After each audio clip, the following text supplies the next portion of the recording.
brasileiros, nós tomamos a decisão de amanhã, na hora da votação em plenário, nós vamos apresentar destaque de preferência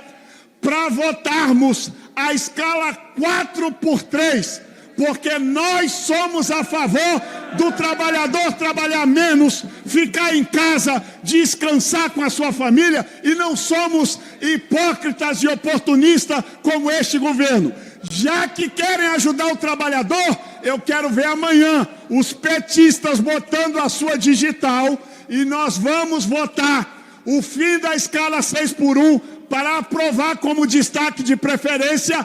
a jornada 4 dias trabalhados para o trabalhador descansar 3 dias. É isto que amanhã nós apresentaremos ao plenário desta casa na hora da votação.